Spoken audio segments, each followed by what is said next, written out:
Bonjour à tous, tout nouveau podcast. La première fois qu'on avait fait un podcast avec Thomas, c'était du coup sur Google Meet, en visio. Là, pour le coup, on est directement en présentiel. Du coup, ça va être plus simple même pour vous, ça va être plus agréable pour visionner le podcast. L'idée, ça va être vraiment de rebondir et d'aller beaucoup plus en profondeur dans du coup la présentation de chacun d'entre nous, vraiment aller dans les détails et également du coup aller dans ces parties actualités, voir un petit peu au niveau de l'achat-revente concrètement comment on est et au niveau de l'été, comment on peut et comment vous allez pouvoir chiffrer à votre tour. Du coup, je te laisse présenter, Thomas, même si tu l'avais fait la première fois. Ouais. Bah écoute, Thomas, 23 ans. Je fais de l'achat-revente à peu près depuis à peu près 4-5 ans comme toi. C'est ça, ouais. On a commencé à peu près au même moment. Du coup, je crois que tu as été un peu plus avancé. Et du coup, moi, en fait, quand je t'ai vu faire un peu d'achat-revente, ça m'a donné envie de me lancer. Et à côté, j'avais aussi un ami à moi qui en faisait déjà et qui Ouais. chiffrait pas mal. Du coup, ça m'a motivé. Moi, de base, je voulais juste faire de l'achat-revente un peu pour me faire un petit salaire, quoi. T'es étudiant, faire 200-300 € par mois, Ouais, et ensuite pouvoir profiter, être un peu plus libre, partir en vacances avec tes potes, aller au resto. Et au final, bah, du coup, ça a découlé sur des plus gros salaires. À l'époque, c'est vrai qu'il y avait pas une grosse, concurrence non plus. Il y avait pas des outils comme on a actuellement, c'était pas autant démocratisé, quoi, sur les réseaux même. ouais, bien sûr. Bah, comme tu le disais, au début, il n'y avait pas de bot, il n'y avait pas de même fournisseur, en vrai, il n'y avait même pas. Ouais, C'était vraiment, moi, quand j'ai commencé, j'ai commencé, ouais, il y a 4 ans, donc j'étais pas encore en études sup, j'étais au lycée. J'avais commencé pas mal avec les sneakers. Enfin, je faisais pas mal de Jordan 1 High d'occasion que je repeignais. Déjà, dans un premier temps, je les lavais et ensuite, s'il y avait besoin, je refaisais la peinture. On avait d'ailleurs fait une vidéo YouTube dessus. mmh, Mais donc, du coup, l'idée, c'était vraiment de retaper les chaussures. Et après, du coup, on s'est rencontrés à l'IUTGE à Rennes. Et donc, du coup, là, ça a été vraiment plus dans la partie vêtements. Moi, à ce moment-là, j'en faisais déjà, mais du coup, que en manuel. Et c'est toi qui avais commencé à me parler d'un bot. ouais. C'était un bot Vinter, Telegram, c'était ouais. Vinter sur Telegram. Et c'était quoi? C'était avec des vagues, il y avait des vagues. Ouais, je crois que je suis arrivé vague 3. Et genre à chaque fois, ils avaient sur Twitter, tu avais un formulaire à remplir et ils ouvraient une nouvelle vague et du coup, il y a de nouveaux arrivants qui arrivaient, quoi. Je me rappelle avec le formulaire, si je me trompe pas, il y avait marqué en gros pourquoi tu veux rejoindre. Ça faisait Ouais. vraiment un truc ultra limité, un peu à l'image un peu d'un bot VTools, enfin Sniper Ouais, c'est aujourd'hui, ça. où du coup vraiment tu as pas mal de gens qui veulent rentrer. Et encore à l'époque, je sais même pas s'il y avait TikTok, enfin, c'était très peu développé. Je crois pas, il y avait TikTok à l'époque, hein. Moi honnêtement, ça me faisait ultra peur au début d'utiliser un bot. Je me disais mais c'est quoi ce truc et Ouais. Mais tout, je sais, j'étais réticent au début. de Moi, ouf. j'utilisais, je dis, mais Mathias, vas-y, fonce dessus, c'est banger. T'es là, tu copes facile des articles, t'es rapide, etc. En plus, il y avait quoi? Je crois, il y avait même pas l'autocop, Il y même pas avait d'autobuy. ni Autocop ni Autobuy. En gros, le bot, il te référençait l'article, il t'envoyait sur l'annonce, et après, tu devais soit acheter, soit tu pouvais faire une offre. Et puis à l'époque, il y avait PayPal aussi. Ouais, il y Du avait coup, on PayPal. faisait quoi? Moi, je sais que j'ouvrais 10-15 pages sur PayPal, j'avais 15 minutes pour valider l'achat. Du coup, j'avais 15 articles qui étaient bloqués. Et Ouais. pendant ce temps-là, j'étais en train de négocier ou autre. Et au final, des fois, je faisais des journées à 15-20 cop. Enfin, là, ça peut paraître logique, mais il y a 4 ans, t'es étudiant et tout. Enfin, c'était vraiment top, surtout que j'avais à peine 18 ans, quoi. Ouais, ouais, carrément. C'était à côté, en cours, c'était sur son téléphone en train de cop. Ouais. Là, je pense qu'en vrai, ça va pas changer grand-chose. Je Ouais, pense que ouais. les gens qui nous regardent, même avant, nous, on a commencé, enfin, nous, ça peut sembler un peu tard d'avoir commencé, genre, fin lycée, études sup. Mais pour le coup, avant, il y avait quasiment personne qui en Ouais, faisait. c'était pas démocratisé, c'est comme ça. Moi, je sais que je me suis vraiment intéressé parce que du coup, j'avais un pote, il a fait, je crois, 60 000 en quelques mois. Ouais. Et genre, en De fait, ça? c'était ouais, de CA.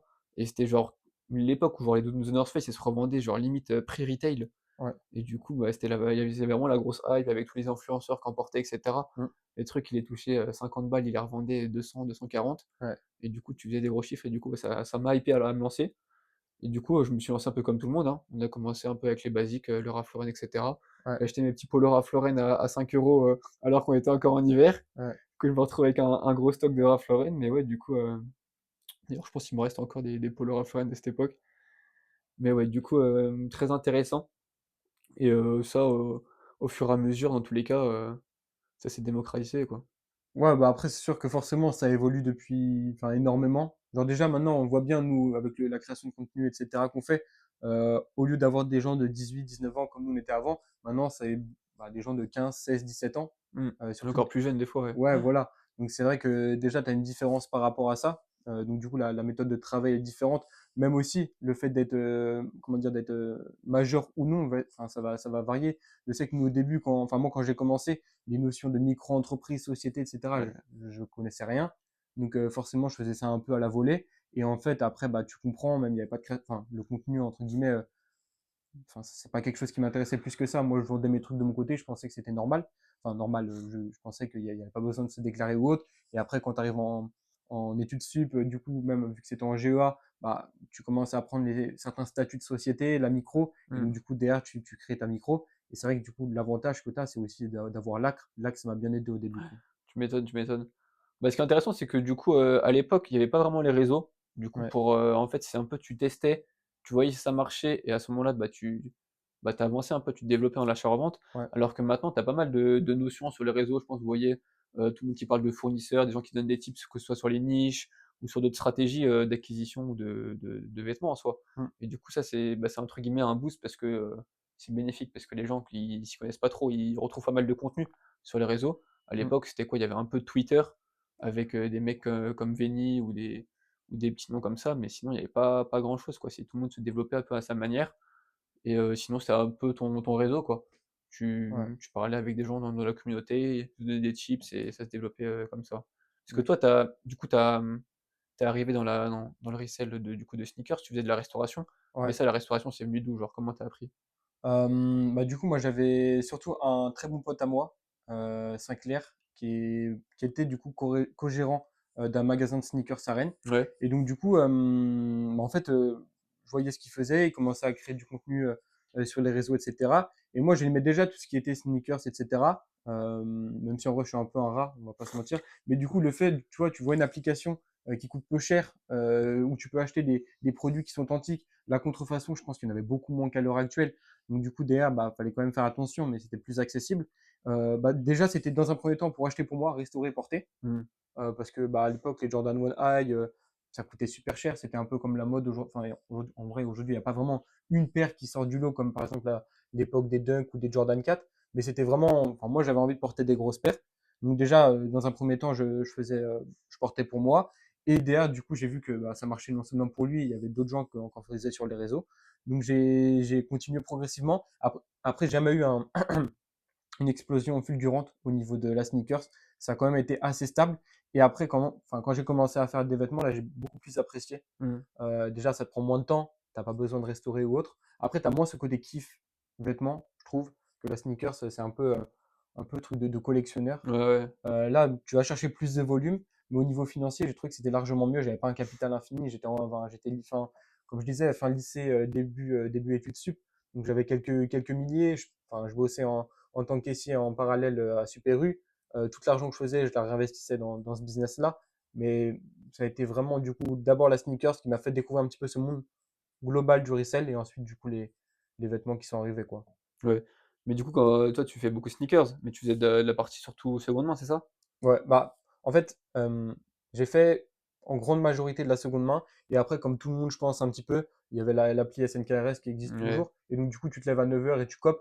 Mais j'ai jamais été tout ce qui était bot pour cop sur des applis en ligne, sur les retailers, genre Nike, Foot Locker, tout comme ça. Même ouais, vu que j'habite en campagne, bah, j'ai pas pu faire directement bah, acheter dans les magasins comme tu pouvais le voir. Enfin, moi, je voyageais pas mal ça dans le contenu que je consommais, où les gens, ils achetaient directement en magasin, ils faisaient la queue à 3-4 heures du mat pour acheter leur paire à 9 heures. Ça, je l'ai jamais fait. Moi, c'était vraiment du coup l'occasion. Et au final, franchement, c'était plutôt pas mal. Tu faisais des beaux coefficients multiplicateurs, tu pouvais chercher du x2. Après, plus c'était compliqué, mais franchement, c'était propre pour de la sneakers. ouais. C'est qu'en fait, quand tu es venu du coup sur, la partie SAP, tu t'es dit: «Bah, en fait, c'est un peu un banger» parce que du coup, tu peux très bien choper au début, avant, tu chopais des zips Ralph Lauren à 10 € sans grosse difficulté. Ouais. Tu les revendais 60-70 et derrière, tu faisais des fois 7 quoi. Ouais, bah derrière, avant, c'était d'autant plus gagnant parce que déjà, il y avait moins de concurrence à l'achat. Mmh. Donc, c'est-à-dire que derrière, c'était plus simple d'acheter des produits. Et à la revente, c'était d'autant plus gagnant parce qu'en fait, il y avait beaucoup moins de revendeurs et donc automatiquement, et vu que Vinted était moins connu aussi, les gens n'avaient pas forcément conscience du prix sur Vinted. Donc, je trouve que tu pouvais vendre plus cher. Je pense que le prix, au fur et à mesure du temps, il se dégrade quand même. Avant, franchement, on vendait plus cher et on achetait moins cher. Donc, les marges étaient vraiment top. Alors que maintenant, pour le coup, bah, soit du coup, tu fais des produits nichés, tu vas sur le marché pour femmes, de la maroquinerie ou autre, ou soit du coup, tu fais toujours cette stratégie-là, mais il te faut un volume de fou, il faut des commandes fournisseurs et tout, quoi. C'est ça, ouais, bah, du coup, pour des articles un peu genre, Zip Ralph Lauren, en fournisseur, je trouve pas ça super facilement. Du coup, pour te fournir en gros volume, c'est soit du coup tu as un bot giga performant, par Ouais, exemple, du coup avec le sniper chez VTools, ou soit sinon du coup tu trouves d'autres techniques, pour, choper, ça en gros volume quoi. Du ouais, coup, tout ce qui est re-shipper. ouais. Toi, justement, tu avais fait, en vrai, dans la partie achat-revente, tu es vraiment quasiment only, du coup, vêtements. Ouais, Est-ce que des fois, tu as eu des produits un peu qui sont sortis du lot, peut-être que tu n'avais pas forcément l'habitude de faire, ou tu t'es dit, vas-y, je vais tenter un nouveau marché ou autre? je sais que j'avais pris, du coup un e-book à 100 € à Ok, un mec sur Twitter, il parlait de Burberry, les trench Burberry. ok, Et ça vraiment c'était je pense c'était un déclic un peu, parce que je fais jamais fait de semi-luxe et cetera au niveau ouais, des sapes avant. J'étais vraiment sur les classiques Ralph Lauren, Carhartt, ceux-ci. Il y avait pas encore trop Stone et CP à cette époque-là. non. C'est arrivé genre il y a à peu près 2 ans Stone et CP Hmm, et en vrai j'aurais dû aller plus tôt dessus parce qu'en vrai c'était vraiment un banger à l'époque. ouais. Mais ouais les Trunch Burberry, j'ai acheté des pièces, je sais pas 70 €, je les vendais 400 € sur Vestiaire Collective. J'étais en mode: «Mais what the fuck, c'est quoi ce bordel?» Ouais, Et du coup en fait, bah, j'ai foncé, j'ai fait du volume dessus. Après, je sais que maintenant, actuellement, genre, tu peux toujours faire des belles ventes, mais c'est beaucoup moins intéressant qu'à l'époque. hmm. Après, il y a des articles un peu plus, communs. Les chemises Ralph Lauren, en été, avant, la dernière fois, il y a 3 ans, c'était un peu, entre guillemets, personne faisait ça, genre. Mais, et puis même à sourcer, c'était beaucoup plus Ouais, compliqué qu'à l'heure actuelle, quoi. bah, genre, je sais que moi, j'avais testé, je prenais mes chemises, genre, j'ai acheté 10 €, je les revendais 24, j'étais content. Ouais, Et au fur et à mesure, je rachetais, je me dis: «Bah, attends, je vais essayer de mettre 29 cette fois-ci», ça partait à 29, ouais, 34, après ça j'étais monté dans les 45, je les ai achetés, hmm, 10-15 balles les chemises. ouais. Et du coup, au final, je faisais presque je tournais que à la chemise, du coup, en été. Bon après, les étés d'après, ça s'est démocratisé et maintenant c'est moins rentable, niveau des marges déjà, parce qu'il y a plus de concurrence. Mais après, ça dépend toujours des techniques, que de mise en avant, hein. Ouais, bah justement, j'allais en parler, mais du coup, C'est avec le ça. mannequin qui est derrière, forcément, tu as une valeur perçue qui est bien plus importante. Je me rappelle au début, moi, je faisais mes photos directement cintre. À l'époque, j'avais un mur blanc, je mettais tu sais, les petits picots Ouais, là, ouais. pour les feuilles, je le plantais dans le mur, et après, je mettais mon cintre par-dessus. Des fois, quand j'avais un pull qui était trop lourd, à chaque fois, le truc, il tombait et je devais le remettre. Du coup, il y avait plein de petits trous dans le mur. Mais du coup, les photos, elles étaient pas terribles. J'avais utilisé Photoroom aussi. J'avais pas forcément eu de très bons résultats avec ça. Je Ouais, pense que c'était détecté par l'algo ou autre. Mais toi, je me rappelle, tu avais sur ton parquet là, parce que du coup, bah, il avait mon Vinted, j'avais ton Vinted. ouais, Et, euh, et donc, du coup, je me rappelle sur ton parquet, tu faisais des photos et je voyais les notifs qui défilaient. Enfin, à ouais. chaque fois, du coup, je mettais en favori pour voir un petit peu. Je me disais, ça se trouve, il y a des produits que moi, je fais pas encore, que peut-être je devrais faire. Et je voyais les ventes qui défilaient des fois. Oui, oui, bah, genre, Photosol, en vrai, je me cassais pas trop la tête, hein. Ouais. Photosol, pour moi, je trouvais c'était, enfin, moi, je mettais, ça Bah, à partait très l'époque, c'était vite. bien, ouais. Je mettais genre, en plus, j'avais en compte, peut-être, 70 Ralph Lauren. Ouais, Il y avait que du Ralph Lauren et ça partait comme des petits pains à l'époque. Du coup, ouais, j'avais largement de quoi faire. Enfin, je pense, juste avec du Ralph Lauren, je faisais 1 000 € par mois de bénéfices. ouais. Maintenant, c'est un peu plus compliqué si t'as pas les bonnes techniques de sourcing. Mm. Et même en soi, le Ralph Lauren, maintenant, enfin, sur Vinted, il y en a beaucoup plus qu'avant. Et du coup, en termes de, que ce soit de demande, et d'offres, bah, alors, il y a plus d'offres et la demande, elle a baissé, quoi. Ouais, Du coup, tu liquides moins vite, mais après, en tous les cas, si tu fais du volume, tu feras toujours des gros chiffres, quoi. ouais, Mais je pense que si tu veux faire vraiment des gros chiffres, l'idéal c'est de choper des pièces un peu type, Tommy Lacoste, vraiment pas cher en sourcing, fournisseur. Derrière, tu feras peut-être des ventes avec un panier moyen un peu moins élevé dans les 40 € au lieu de peut-être, 60-70, mais derrière, si tu peux en faire en volume, bah, tu tout gagnant derrière, quoi. Parce que ouais, surtout, ces types de pièces, tu les chopes vraiment pas cher au niveau des fournisseurs. Du coup, tu fais des gros coefs multiplicateurs, quoi. ouais. Bah justement, j'ai l'impression qu'il y a genre une masse de personnes, 90% des personnes qui sont entre genre 500 et 1500 euros de bénéfices par mois dans l'achat-revente. Et tu vas avoir 5% peut-être qui sont en dessous parce qu'ils ont encore un peu de mal ou ils n'appliquent pas forcément enfin, les trucs qu'on peut voir sur les réseaux. Et tu vas avoir 5% où là, c'est vraiment des mecs, j'ai l'impression, ceux qui chiffrent le plus. Après, j'imagine qu'il y en a qui ont des paniers moyens super élevés, mais j'ai l'impression que, comme tu disais, il y en a plein. Et du coup, l'exemple du gars avec qui tu as appris l'achat-revente, genre vraiment un panier moyen faible, genre 30-40 euros, mais Ouais, par contre, des marges de port, ça fait du x4, du x5. Et derrière, par contre, il faut vraiment, au niveau du temps, faut bombarder les c'est ça. envois, faut bombarder les photos et tout, quoi. Bon, en soi, le business plan, il est pas sexy. C'est des marques qui font pas trop envier, genre, mais t'as quand même une clientèle dessus, genre tout ce qui est Ouais, Tommy Hilfiger, tu vois? Les gens, tu leur parles de Tommy Hilfiger en achat-revente, ils disent: «Ah bah, ouais, bof» et ouais, ouais. cetera. Alors qu'en soi, genre, les mecs qui font le plus de chiffres, ils font du Tommy Hilfiger, genre, ils font du gros volume. Mm, C'est tout, c'est la quantité ouais. qui va jouer, quoi. Ah, c'est vrai que nous, c'est pas forcément quelque chose qu'on a tendance à mettre en avant. Moi-même, en vrai, j'ai fait du Tommy, mais j'ai jamais fait du Tommy à gros volume. Euh, Parce qu'en vrai, moi, j'ai toujours vu ça. Enfin, à l'heure actuelle, du coup, je suis en société, c'est vraiment mon activité principale. Mais c'est pas le truc où je me dis vraiment, je vais scaler pendant des années et des années. Je le vois plus comme un tremplin Ouais, pour aller sur d'autres projets. Et je me dis, si je peux travailler 2, 3 heures par jour sur ça et sortir plusieurs milliers d'euros, 3, 4, 5 000 euros de bénéfices nets à la fin du mois, en déléguant au fur et à mesure, je trouve que c'est, en tout cas, moi, c'est un peu la perception que j'en ai, plutôt que de me dire, vas-y, je vais acheter des 10, 15, parce que l'on voit sur les réseaux, il y a des gars qui vont chercher des 10, 15, 20 de CA, même des bénéfices, je pense, ils vont chercher des ouais, 7, 8, 9, 10. Mais c'est pas trop la perception que j'en ai. Mais derrière, c'est sûr que le business plan, il marche, mais comme tu le disais, il est pas trop sexy, quoi. ouais. Tu passes ton temps à prendre des photos, à envoyer au point relais, et après, j'imagine que tu es obligé de déléguer, quoi. Ouais, bah, souvent les mecs qui font des gros chiffres, c'est souvent les personnes qui sont full time dessus. Ouais, Ils ont le temps, genre, ils reçoivent des gros ballots, ils les lavent, mis en avant, après ils envoient les colis, enfin, c'est vraiment quelque chose qui prend tout ton temps, quoi. ouais, Après si tu veux faire, des chiffres, faire un complément de revenu sans pour autant passer trop de temps sur, ton activité, ouais, c'est l'idéal, c'est, tu fais des commandes fournisseurs, comme ouais, ça niveau COP, bah, tu te casses pas la tête. Tu fais une commande fournisseur, elle prend un mois à arriver, 3 semaines, tu fais tes photos et c'est bon, tu mets en vente et le reste, tu complémentes du coup avec de la niche, quoi. La ouais. niche qui se démocratise de plus en plus. Il y a, je sais pas, 1 an de ça, on s'en est pas du tout parlé et Non, du là tout. depuis, Ça, je 3-4 pense, mois, on a été l'une des principales chaînes, enfin, l'une des premières, entre guillemets, peut-être pas la première, mais l'une des premières à en parler. Ça fait quoi? C'est 7, 8 mois, je dirais facile. ouais, ça va faire 7-8 mois, on parle un peu des niches femmes surtout. Niche femme, ouais, même, ouais, surtout une niche femme. Le Ouais. marché pour femmes est arrivé il y a peu de temps en vrai. Et c'est vrai que même, je pense, des trucs qu'on a mis au sein de l'accompagnement, des trucs qu'on forcément leak et derrière ça se retrouve un peu sur Oui, Internet ou oui, autre. Mais c'est mieux, ça tourne, hein. c'est vrai que on a quand même été assez en avance sur ça. Et derrière, en réalité, on a eu, entre guillemets le nez fin parce qu'en fait, c'est un marché qui est énorme.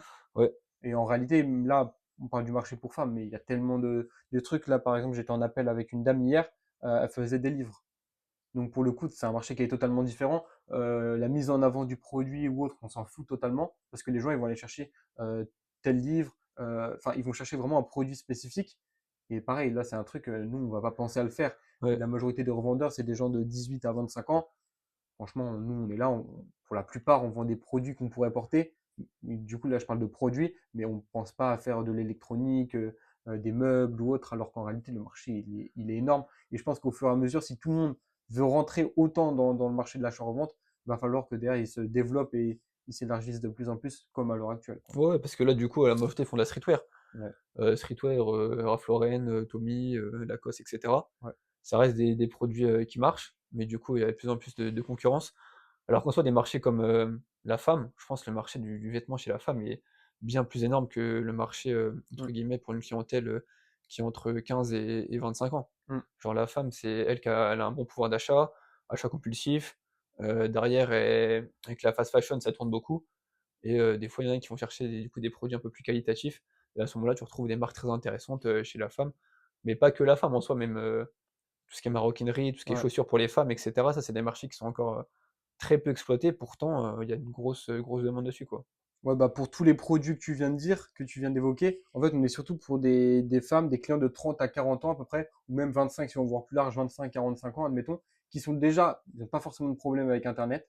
Donc déjà, c'est une première barrière à l'entrée qui est évitée, parce que forcément, quand tu as 50 ans, même 45 ans ou plus, enfin, moi, je vois avec mes parents, au début, entre guillemets, ça peut paraître compliqué déjà d'acheter sur des, Ouais, enfin, peut-être pas pour tous, mais pour une partie déjà. Là, déjà, cette barrière-là, à l'entrée, elle est évitée. Au niveau financier, comme tu disais, c'est des gens qui, pour la plupart, ont un métier depuis longtemps. Ça fait 15, 20, 25 ans qu'ils travaillent, qu'ils sont en métier. Donc forcément, ils ont de l'argent. Et derrière aussi, au niveau des femmes, moi, je trouve, si derrière tu prends le temps de faire les mesures, de faire de belles photos, etc., elles vont beaucoup moins être chiantes, entre guillemets, entre clientes, te demander, te faire des offres, etc. En fait, je veux en parler, machin. Non. Moi, ça m'arrive, la grande majorité des cas, sur mon compte pour femmes, du coup, en l'occurrence, 3, 4 messages, hop, je réponds, tac, tac, tac, c'est bon. La dame, elle passe à l'achat. Et en tant que vendeur, c'est incroyable. ouais, mais Genre, sauf qu'à chaque fois que tu mets un article pour femme, il y a beaucoup de demandes dessus. ouais. Il y a pas genre, 1-2, une 2 demandes, c'est genre directement, et bah, elle t'envoie des messages directement et Mm. pour l'achat, quoi. Parce que le problème, c'est que des fois, tu fais des produits pour hommes, même, enfin, ça peut être pour tous les produits, mais moi je le ressens surtout pour les produits pour hommes. Des fois, tu peux faire des 250, 300 vues sur un produit, tu fais 10, 15 favoris, ça fait une semaine, l'article est posté, tu continues en plus à faire des stats, et pour autant, en fait, l'article il part jamais. Mmh. Alors que des fois, tu vas faire, moi ça m'arrive énormément, encore une fois, sur les articles pour femmes, je fais 15, 20, 30 vues, deux, trois favoris, hop, l'article il part. Ouais, Direct. Genre la personne, elle veut ce produit, là. ouais. Elle va pas s'embêter. Bah, souvent quand tu es dans un marché niché comme ça, enfin que tu fais, vraiment une clientèle, très précise, bah, derrière, tu as peu de personnes qui font de la revente dessus Ouais, et du coup, dès que tu chopes les articles à un prix inférieur, tu les remets directement à un prix supérieur. Comme il y a plus de demandes que d'offres, ouais, bah, du coup, par des pieds, elles vont acheter chez toi, quoi. ouais, Surtout qu'il y a même pas besoin de mettre, des photos de fou furieux comme, voilà chez Ralph Lauren, tout ce qui va être torsadé et cetera. Si tu fais pas des photos, clean pixelisées, dans la technique du carton et cetera, qui mmh, vont peut-être te prendre 5 minutes à faire avec toutes les mesures, bah, tu passes, derrière, toutes les personnes qui le font. Du coup, tu es obligé de faire comme ça, sinon tu les vendras pas tes torsadés. ouais. Alors que là, du coup, vêtements femmes, genre tu fais, soit sur cintre, soit mannequin ou soit genre même sur un sol, c'est bon, ça fait le taf et derrière, comme il y a plus de demandes que d'offres, tu vendras ton vêtement. Ouais, même je pense, tu parlais justement de la loi de l'offre et de la demande. Je pense que la majorité des gens ne prennent pas conscience qu'en vrai, même si ça fait un peu pipeau, genre ça fait un peu, l'achat-revente, c'est un peu perçu comme un business de petits collégiens, de lycéens, quoi. Mais en réalité, c'est comme tout marché, c'est loi de l'offre et la demande. Tu as 5 acheteurs, tu as 10 vendeurs, bah automatiquement, tu vas avoir du mal à vendre ton produit. Ouais, C'est-à-dire que chaque acheteur va avoir deux produits entre guillemets à disposition pour lui. Alors que l'inverse, mettons, comment dire, t'as 5 annonces en ligne, mais tu as 10 acheteurs, bah là, automatiquement, en fait, les gens vont beaucoup plus, entre guillemets, se battre ou vont devoir vraiment acheter rapidement parce que bah, il n'y en a pas pour tout le monde. Donc, ça va partir plus vite. Et aussi, du coup, le prix va limite stagner ou même augmenter. Alors qu'à contrario, on l'a vu sur tout ce qui est Alphazip, Torsade et Ralph Lauren, bah, tu te retrouves avec des centaines et des centaines de produits sur le marché, peut-être quelques achats dans la journée. Et derrière, les gens ils se disent putain, ça fait 3 semaines mon article il est en ligne, il baisse 5 euros de moins. Sauf que quand tu as des milliers de personnes qui font ça, bah, en fait, tu as tout le marché qui chute. Et ouais. toi, tu te retrouves à acheter tes torsadés à une vingtaine d'euros en fournisseur, ce qui est à peu près la moyenne environ si tu es un bon fournisseur. Et au final, tu te retrouves à le vendre 35-40 euros. Quoi. C'est ça, bah, les gens en fait, comme ils voient que ça part pas, ils bradent les prix Ouais, et au final, du coup, tout le marché derrière, il baisse, quoi. ouais. Du coup, si personne baissait les prix, bah, du coup, ça en soi, le marché, il continue à tourner normalement, mais du coup, c'est il y a Après, toujours ce serait un peu un truc de chance là, c'est-à-dire tu as sans annonce, qui va avoir la chance d'avoir un oui, c'est acheteur qui ça. tombe sur lui. Et C'est donc ça du que coup là, maintenant, faut après les vraiment photos, elles rentrent en jeu, etc. ouais, bah, c'est ça, vraiment les photos, genre, plus tu fais des belles photos, même si ta photo, même si l'annonce de ta photo, genre, est peut-être 5-10 € plus chère, elle donnera plus envie, les gens cliqueront dessus et achèteront celui-ci que même si l'autre article est moins cher, mais moins bien présenté, Ouais. il partira pas, quoi. Ouais, justement, en parlant de présentation, on a commencé un peu à évoquer les photos au sol, les photos mannequins. Il y a un truc là qui tourne pas mal en ce moment, qu'on voit sur les réseaux, etc. Même de manière générale avec l'IA, que ce soit dans la chambre tout le Ouais, monde d'ailleurs. C'est du coup vraiment, tu donnes une photo à ChatGPT ou une autre IA, je pense qu'il y a d'autres IA c'est ça, avec ouais. lesquelles c'est possible, ou même des SaaS. Tu donnes la photo de ton produit et donc du coup, lui derrière, il te donne une photo directement portée Porter, ouais. avec un homme ou une femme. Enfin, qu'est-ce que tu en penses par rapport à ça? En vrai, je pense pour certains articles, ça peut être intéressant, notamment, tu vois, les articles, où le porté est important, je pense, du coup, au niveau des robes et cetera. Ouais. Mais le problème, c'est que, du coup, faut vraiment avoir un prompt qui est solide derrière Mmh. pour que derrière, bah, la photo, déjà, elle fasse pas IA, sinon les gens, ils vont se braquer directement et de 2 qu'elle réplique bien tous les détails, chaque détail. S'il y Ouais, a un défaut à un endroit, bah, en fait, du coup, tu peux te manger des litiges derrière. ouais, Du coup, je pense faut prendre avec des pincettes. Après, en tous les cas, ce que je conseille, c'est toujours l'A/B testing, hein. ouais, Tu testes avec, 2 variantes. Si tu vois que l'IA, ça marche bien, bah, tu balances. Mais après, je pense que ça marchera bien pour, certains types d'articles et pour d'autres, ce sera toujours mieux de faire, du coup, ouais. d'être authentique. Je pense que ça peut braquer les gens, le fait, qu'il y ait trop d'IA, surtout sur des vêtements seconde main, quoi. Mmh. Moi, je trouve ça hype un peu pour rien. Je trouve qu'en fait, ta première photo va être incroyable. Donc, les gens, ils vont cliquer, bien entendu, ils vont cliquer, ils vont mettre des favoris. Je pense que tu vas te retrouver avec des annonces à faire 200-300 vues, 400 vues même, des vingtaines, trentaines de favoris. Et pour autant, derrière, personne ne passe à l'achat. Parce que je pense que la différence entre la première photo d'annonce et la deuxième, où du coup, on voit réellement le produit, auquel Ouais. là, ce sera vraiment le produit, ce sera pas une reproduction avec l'IA. Mais je trouve que la différence, elle va être trop flagrante. Et en fait, les gens, ils vont regarder la première annonce, ils vont être comme des oufs, et après, ils vont pas passer à l'achat, quoi. Ouais, de toute façon, c'est un hook, quoi. Ça l'annonce, ça fait Ouais, cliquer parce qu'elle est bien mis en valeur. Enfin, tu vois, quand une IA, c'est propre, genre la photo, tu pas de plis sur le vêtement et ouais, cetera et après, je pense, s'ils voient que la deuxième annonce, elle est pas vraiment exactement similaire, ils vont directement se braquer et ouais. ils passeront à la suivante, quoi. Bah justement, je te dis ça parce que j'avais vu des annonces quand on fait les recherches de niche. J'avais vu une annonce qui faisait justement ces photos-là. La photo, je la trouve trop dark. Je clique, je vois bien que c'est une IA, mais je me dis, putain, franchement propre, tu vois. Ouais, J'aurais pas grand-chose à améliorer pour que ce soit vraiment parfait. je clique, enfin, je sais plus, l'annonce, elle devait avoir 250 vues, un truc comme ça. Tu avais une trentaine de favoris. Du coup, je clique, je swipe, enfin, deuxième photo, du coup, là, c'est le gars qui a pris en photo. Luminosité nulle. Je pense qu'il a fait un bon prompt. Ouais. Luminosité nulle, le produit était pas bien plié. Du coup, je pense, enfin, je me mets à la place d'un client, un consommateur. Tu cliques, tu vois ça, tu tèges en fait. Ouais, ouais. Ouais, je peux comprendre en soi. Du coup, je pense, moi, c'est un peu, pour l'instant, du moins, tu as une belle vitrine, mais au niveau financier, je pense pas que ce soit encore le truc qui va te permettre d'aller chercher beaucoup plus. Ouais. Bah, je pense au niveau des stats, tu fais la diff. Tu fais la diff parce que du coup, quand même le produit est bien plus Ouais, présentable et tu peux faire des photos portées enfin pas forcément tout le monde fait des photos portées, surtout avec le bon personnage du coup. Si tu ouais, vends des vêtements femmes, tu peux mettre une femme, alors ouais, que toi, enfin, tu peux faire des photos portées à part si tu un mannequin et ça prend pas mal de temps. Après encore en gain de temps, je pense, une photo, quand tu mets sur ChatGPT, ça te met facile 1 minute à se générer. ouais, Du coup, si tu as 100 photos derrière, bah, ça te prend un sacré temps. ouais, Mais ouais, je pense qu'en vrai à suivre, peut-être plus tard, il y aura des IA qui permettront de faire quelque chose d'encore plus précis. ouais, À ce moment-là, je pense que ça sera intéressant, mais du coup, je pense qu'on est encore un peu trop au début, pour, démocratiser ça vraiment, sur toute ton activité, quoi. ouais. Et un truc que tu commences à évoquer, et, enfin, ça me faisait penser à ça, tu parlais de vêtements pour femmes. Quand on parle de marché, c'est pas forcément juste aller chercher les hommes ou les femmes, c'est aussi derrière aller comprendre une morphologie. Je te dis ça parce que j'ai une dame qui, normalement, devrait rejoindre l'accompagnement bientôt. Euh, En fait, elle fait que des vêtements pour femmes, mais des femmes qui sont bien en chair, entre guillemets. OK. Genre, c'est-à-dire qu'en fait, enfin, entre guillemets, les standards de la société, c'est être mince et avoir des formes, mais pas, entre guillemets, avoir du bide ou autre. Et donc, du coup, elle va se focaliser sur des femmes qui sont bien en chair. Non, mais pour le coup, c'est vraiment vrai. OK, ouais. Sur des femmes qui sont bien en chair.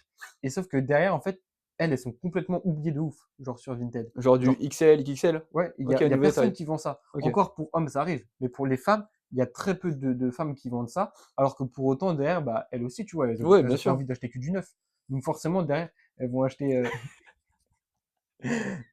Vas-y, on coupera. Arrête de rigoler, tu me fais rigoler! Du coup, tu vois, genre, c'est des clientes, des consommatrices qui sont totalement oubliées, elles sont grave mises à l'écart.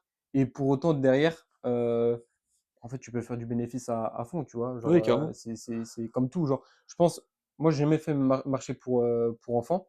Je crois que toi, tu m'avais dit que c'était pas trop un marché qui était. Non, je crois que c'est pas quelque chose de très, très intéressant. Ok, Des retours que j'ai eu, à jamais essayé, ok, mais en vrai ça quand je voyais du Ralph Lauren à 10 € qui partait pas, je pense qu'il y a peu de personnes qui vont acheter, ouais. de la marque pour leur enfant, quoi. Peut-être aussi parce que quand tu fais des commandes ou quand tu achètes même sur le bot, tu as plein des fois de tailles enfants et qui coûtent très peu cher. Et au final, bon, ça, c'est des tailles qui marchent pas très bien.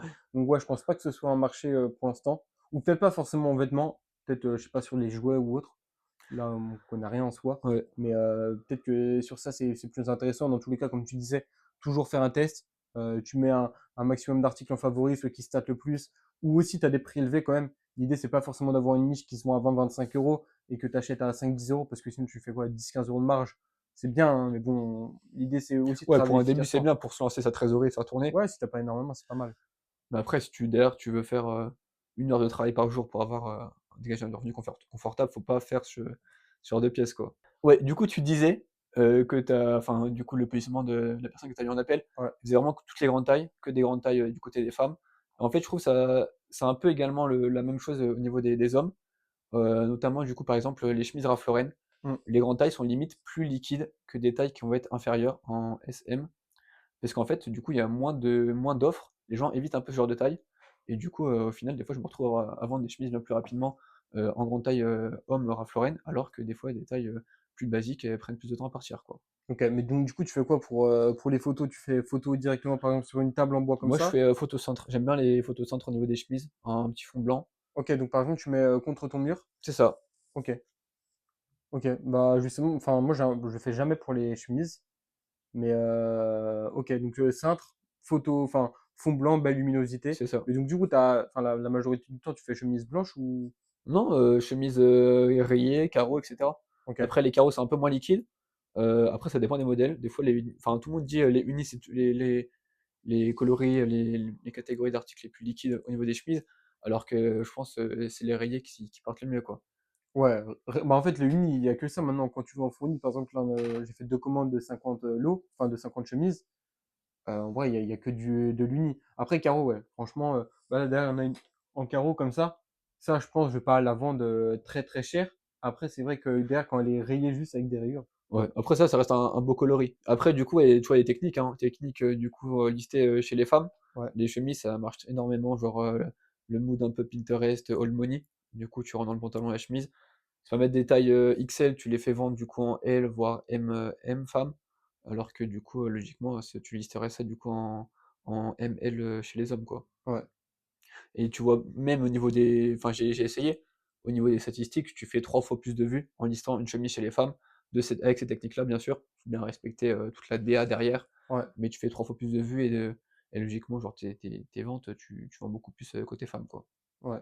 Ouais, après, même je pense que c'est un produit qui est même enfin, qui est plus consommé de manière générale chez celles que chez nous, Ouais. quoi. Et même en vrai, les chemises, ça se vend toute l'année, hein. Il y en a qui font ça que l'été. Moi, je connais des femmes qui vendent très bien des chemises en hiver de ce style-là, hein. Et toujours à des prix corrects.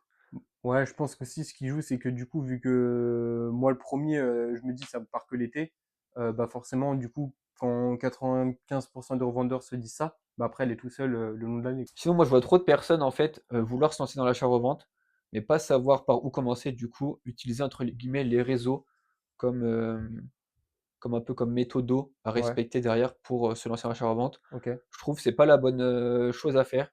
Parce que si tu fais comme tout le monde, tu vas avoir les résultats que tout le monde ont. Et souvent, c'est pas des résultats très, très, très, très élevés derrière. Excepté si tu as un niveau avancé, tu as un gros budget, tu as des grosses connaissances. Mais comme du coup, tu commences ce business, tu n'auras pas toutes ces infos, mais tu n'auras pas forcément du coup, ce budget. Du coup, l'idéal, c'est vraiment d'essayer de se nicher sur un marché que soit vous maîtrisez.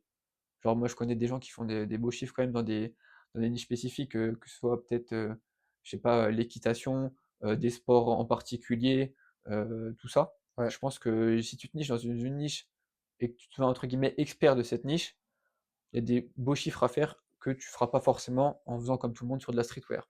ouais, Et même niveau achat, j'ai vu, certaines niches, pour se fournir, c'est bien plus simple.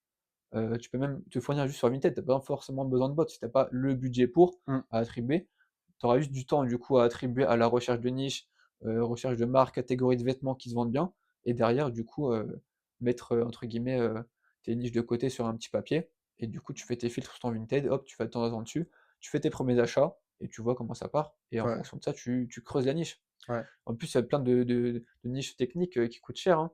Tout ce qui va être, du coup, randonnée et cetera, tu as des équipements qui coûtent cher, des sacs, des chaussures techniques, ouais, enfin, il y a pas mal de sports. C'est pareil, le surf, je pense les combinaisons, ça peut bien marcher en été. En hiver, tu as le ski, ouais, combinaison de ski, tu as des combinaisons un peu plus chères que d'autres. Faut juste, tu cherches, tu creuses un peu chaque marque et pour ça, ce que je conseille d'utiliser, c'est d'utiliser ChatGPT. Tu demandes si tu trouves, une marque intéressante dans une niche, tu dis: «Donne-moi des marques similaires pour faire de l'achat-revente» ou sinon tu dis, «Donne-moi des marques entre guillemets assez chères, sur ce type, de niche» entre guillemets, je sais pas, ouais, genre sur la catégorie, sur le thème en particulier, du c'est coup, ça. où tu souhaites aller. Justement, ça, pour rebondir, c'est un peu, toi qui as fait de l'e-commerce, enfin, même qui fait toujours de l'e-commerce, j'ai l'impression, moi, enfin, j'ai regardé quelques vidéos par-ci par-là dessus, et souvent, ils parlent tu vas comprendre un persona, tu vas comprendre comment il fonctionne, comment il consomme, et derrière, du coup, tu vas appliquer un petit peu les méthodes de consommation qu'ils ont. Bah, j'ai l'impression que plus Vinted avance, du moins à l'achat-revente, plus du coup, en fait, on va avoir des similarités par rapport du coup à l'e-commerce, où du coup tu vas comprendre un petit peu un persona, comme on disait avec les femmes tout de suite, mais là pour des domaines tout autres, où du coup tu vas les comprendre, par exemple les gens qui font de la randonnée, les gens qui font de l'équitation, peu importe, et derrière, ok, on a cette tranche de personnes-là, comment ils fonctionnent, quelle marque ils fonctionnent, quels accessoires, quels vêtements, C'est et ça. derrière du coup tu vas aller acheter des produits en conséquence, C'est quoi. comme les gens, ils font des boutiques nichées sur une thématique, là, ça va être pareil. Tu vas juste, te focaliser sur une cible précise, Ouais, qui fait une activité précise, une tranche d'âge précise, enfin en fonction de la chose, quoi. mm, Et du coup, tu vas creuser derrière et tu vas creuser et derrière, tu vas te ressortir avec pas mal de marques intéressantes, de produits intéressants. Et à ce moment-là, du coup, quand tu auras tous les produits intéressants, tu auras carrément un compte Vinted qui sera complet sur ce type de profil. Et à ce moment-là, ça pourra même favoriser du coup les achats groupés. Genre, comme il y a ouais. plusieurs articles de la niche en question, ils pourront aller prendre peut-être une veste, un pantalon et des chaussures au lieu d'avoir juste du coup une marque streetwear où du coup tu vends un sweat quoi. Ouais. Bah, pour parler de ça, un truc qui serait génial, je trouve, sur Vinted, en fait, là, tu vois, un site e-commerce, il peut fidéliser ses clients. Ouais, Nous, on peut pas. On peut pas ouais, fidéliser c'est nos compliqué clients sur sur Vinted, ouais. Vinted. Et il n'y a jamais eu un petit peu ce truc-là, parce qu'en vrai, quelqu'un qui achète du Ralph Lauren, jamais il va racheter chez toi. Faut être honnête, jamais il va racheter Ouais. chez toi. La prochaine fois qu'il rachètera un article, il fera sa recherche gilet Ralph Lauren. Et là, il va tomber sur des centaines et des centaines de nouveaux produits. Même si pour autant, il a été méga satisfait avec toi. Donc, je me dis, est-ce qu'il y a des facteurs qui pourraient être mis en place? Genre, je sais pas, par exemple, dans chacun de tes colis, tu mets une carte où tu dis, OK, moins 50%, moins 50, c'est énorme.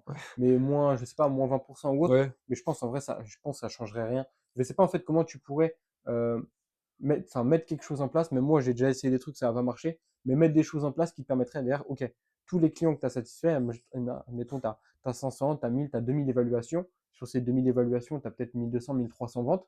OK, c'est 1200, 1300 clients. Peut-être qu'à 95%, ils sont satisfaits. Tu as toujours des casse-couilles, des clients un peu chiants. Mais comment tu pourrais faire pour les fidéliser? Et là, je trouve ça, il n'y a pas trop de trucs bah, je précis. pense qu'il y a quelques points. C'est de une, soit tu es un influenceur, tu as une communauté et du coup les gens achètent en partie parce que le produit, bah, il était «à toi» Ouais. entre guillemets, ou soit sinon tu es ultra niché sur un marché. Du coup, Et donc, ils n'ont plus le comme on choix, disait, quoi. l'équitation, du coup, ils savent qu'en fait, tu as vendu un produit de qualité, c'est quand même des produits qui coûtent cher, Ouais. ils hésitent pas à revenir chez toi.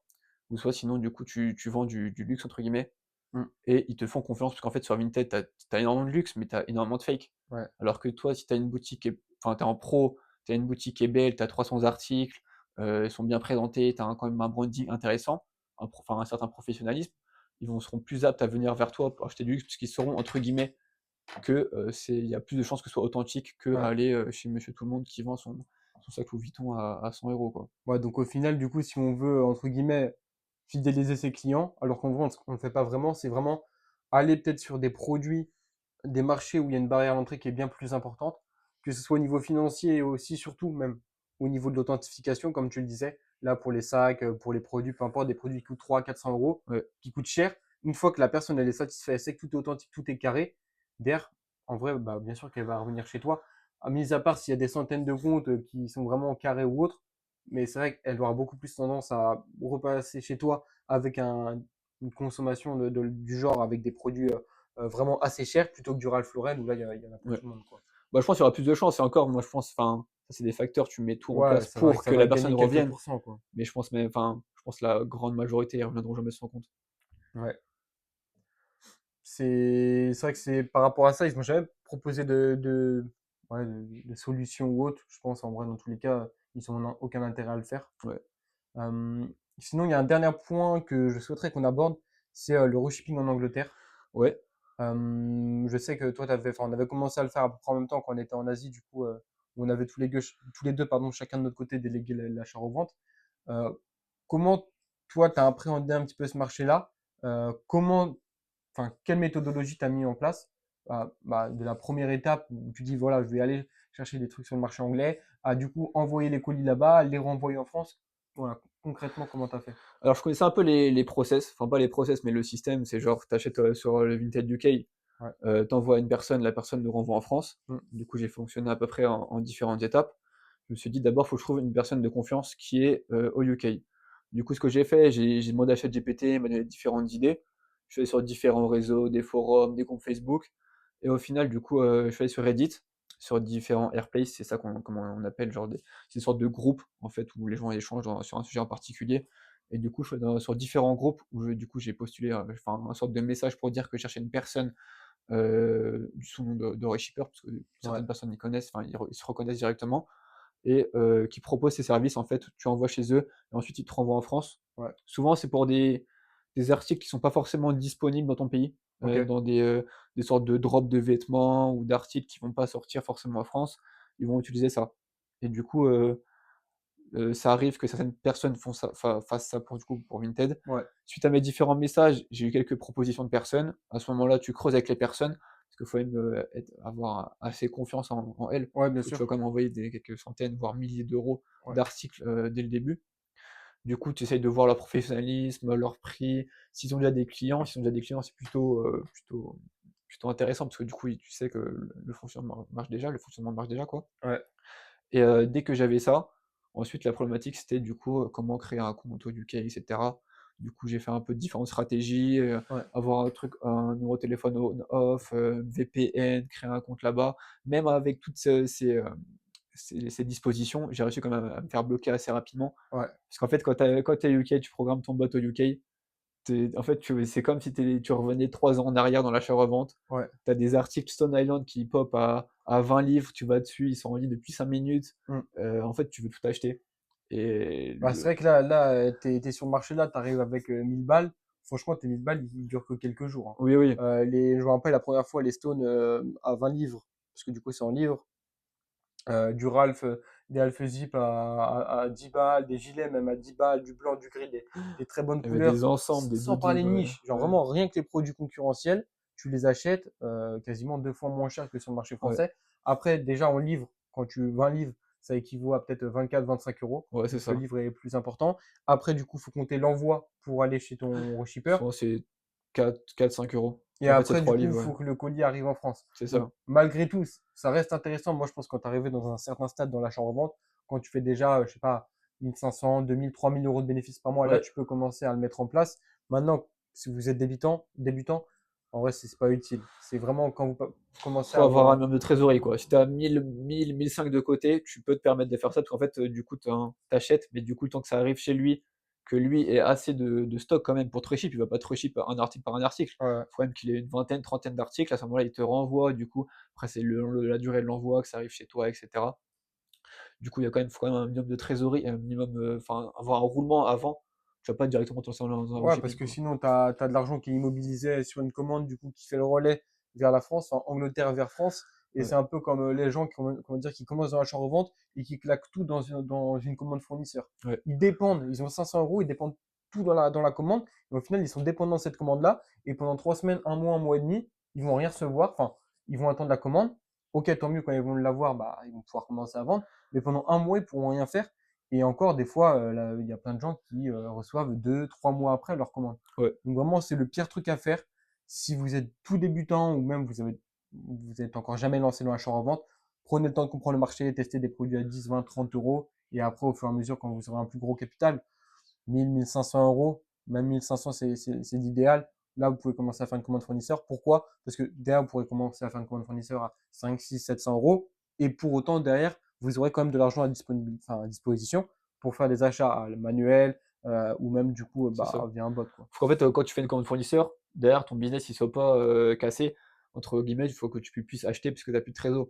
Faut en fait que tu aies toujours une bonne répartition. Tu te dis, je vais faire une commande fournisseur avec 60% de mon capital, j'ai toujours 40% de mon capital qui Ouais, permet de faire tourner continuellement mes achats, quoi. ouais, Et surtout, en plus, quand tu débutes, t'as pas forcément toujours les bons fournisseurs dès le début, tu auras toujours ouais, des galères, que ce soit la douane, etc., les articles qui sont pas incroyables. T'as pas forcément la connaissance et l'expérience d'une personne qui fait déjà de l'achat-vente depuis 6 mois. ouais, Celle depuis 6 mois, elle connaît déjà comment identifier les pièces, les prix de revente ouais, environ, les saisonnalités, ça c'est très important à prendre en compte, les ouais, saisonnalités. J'ai fait des commandes fournisseurs depuis le Ralph Lauren, peut-être en février, tu vas dire que ça va marcher. Si elle arrive février, mars, si elle arrive courant mars, déjà le marché des pulls Ralph Lauren, ça commence à chuter, quoi. ouais. Bah, même, tu parlais des fournisseurs et des galères. Même en vrai, après plusieurs années, on a toujours des galères. Ouais, Là, pour le coup, nous, ce qu'on fait, c'est qu'avec du coup le coaching et l'argent qu'on peut avoir, du coup, on teste de nouveaux fournisseurs. Là, pour le coup, tu as testé un fournisseur et la commande est arrivée ouais. 7 mois après, 6 J'ai mois après. commandé du coup des vestes Harrington en octobre. Ouais, Là, la commande, elle est arrivée ce matin. Et encore, du coup, il fallait avoir 31 € en cash, que j'avais pas de cash sur moi, du coup, il repasse lundi.